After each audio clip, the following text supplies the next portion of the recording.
নমস্কার বন্ধুরা, আশা করি সবাই খুব ভালো আছেন।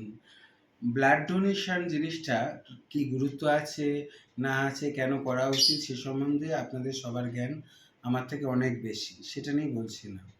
কিন্তু এই যে আমরা দেখি না পাড়ায় পাড়ায় ব্লাড ডোনেশন ক্যাম্প হচ্ছে, সেখানে খাবার দেওয়া হয়, বিরিয়ানির প্যাকেট দেওয়া হয় এবং একটা কার্ড দেওয়া হয়, যে কার্ডটা দেখালে পরে আমরা ফ্রিতে 1 ইউনিট একটা কার্ডের পরিপ্রেক্ষিতে ব্লাড পাবো। কিন্তু এখন ম্যাক্সিমাম হসপিটালের ক্ষেত্রে সরকারি বেসরকারি নির্বিশেষে কোনো ব্লাড ট্লাড পাওয়া যায় না ওই কার্ড দিয়ে খেলে পরে। আগে প্রাইভেটগুলোতে ছিল এরকম, এখন সরকারি হাসপাতালেও সেটা হয়ে গেছে। আমরা যেহেতু এই ধরনের কাজ করে থাকি, ব্লাড ডোনেশন দেওয়া বা অন্যান্য অরফ্যান হাউসগুলোতে গিয়ে, সেহেতু এই ধরনের পেশেন্টদের সাথে আমাদের মাঝে মধ্যেই কথা হতে থাকে। যাদের ব্লাডের প্রয়োজন তারা আমাদের ফোন করে এবং আমরা বা আমাদের বন্ধুবান্ধবরা গিয়ে ব্লাড দিয়ে আসে। প্রাইভেট নার্সিং হোমগুলোতে যেমন টাটার হোক বা মণিপালে হোক, গিয়ে আমি আমার বন্ধুবান্ধব ব্লাড দিয়ে এসছে। কিন্তু আজকে জিনিসটা ছড়াতে ছড়াতে এমন একটা পর্যায়ে এসছে, আজকে একজন পেশেন্ট পার্টি ফোন করেছে যাদের পেশেন্টের কালকে সকাল 9টায় ওটি, সেটা হচ্ছে শিয়ালদার এনআরএস হাসপাতালে। এনআরএস, ভাবতে পারছেন?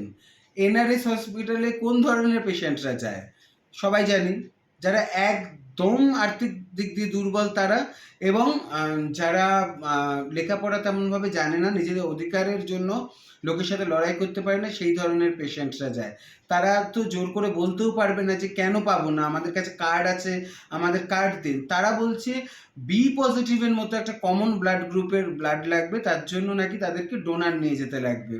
বেসরকারি থেকে সরকারি হসপিটালগুলোতেও যদি এই ধরনের জিনিসগুলো ছড়িয়ে পড়ে, তাহলে কিভাবে চলতে পারে বলুন তো? তাহলে তো পাড়ায় পাড়ায় ব্লাড ডোনেশন ক্যাম্প করে ব্লাড দিয়ে তো কোনো লাভ নেই। আমি ব্লাড ডোনেশন ক্যাম্পে গিয়ে ব্লাড দিয়ে আসলাম, দুদিন পরে আমার হয়তো কোনো আত্মীয় বা আমার ঘরের লোক, বন্ধু বান্ধব অসুস্থ হয়ে পড়লো, তার জন্য ব্লাড দেওয়ার দরকার হবে না, আমি ব্লাড দিতে পারছি না, আমার দেওয়া সেই কার্ড দিয়ে তারা ব্লাড পাচ্ছে। তা আমি কি করব? আমি রাস্তায় রাস্তায় প্ল্যাকার্ড নিয়ে দাঁড়িয়ে থাকতে পারবো কি যে আমার এই গ্রুপের ব্লাড দরকার, আর সেটা থেকে কেউ আসবে কি আসবে না তারই বা কি গ্যারান্টি আছে?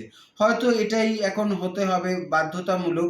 তাহলে সেটাও বোঝানো হোক যে এই জিনিসগুলোই হতে থাকবে, আপনারা কেউ ব্লাড ডোনেশন ক্যাম্পে গিয়ে ব্লাড আর দেবেন না। কেননা আপনাদের যখন প্রয়োজন হবে, না আপনারা ব্লাড দিতে পারবেন 3 মাসের মধ্যে, আর না আপনাদের ওই কার্ড দিয়ে কিছু লাভ হবে। এই জিনিসটা প্রাইভেট নার্সিং হোম থেকে আস্তে আস্তে সরকারি হাসপাতালগুলোতেও ছড়িয়ে পড়েছে। প্লিজ এইটা নিয়ে একটুখানি তৎপর হবেন, কেননা চেয়ে চেয়ে ব্লাড ডোনার খুঁজে পাওয়া যায় না। যতই ইলেকশনে ভোটের পরের দিন আমরা বলে থাকি না কেন যে 95% লোক ভোট দিয়েছে, তার মানে মানুষ খুব সমাজ সচেতন হয়ে গেছে।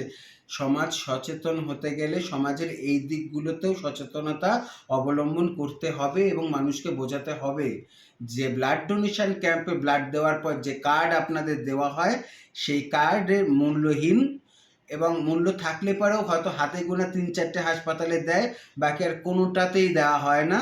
সেই কার্ড পুরোপুরি মূল্যহীন। তাই আপনারা ব্লাড ডোনেশন ক্যাম্পে গিয়ে যদি ব্লাড দেন, আপনাদের নিজের লোকেদের জন্য আপনাদের নিজের শরীর থেকে ব্লাড না দিতে পারবেন, আর না পকেট থেকে বের করে সেই কার্ডটা দিলে পরে সেই কার্ডের বিনিময়ে সে ব্লাড পাবে। প্লিজ, জাস্টিফিকেশন থাকলে জাস্টিফাই করুন, শিখে নেব। আর যদি মনে করেন যে ঠিক, তাহলে প্লিজ এটাকে ছড়িয়ে দিন, প্রতিবাদটা শুরু করা উচিত।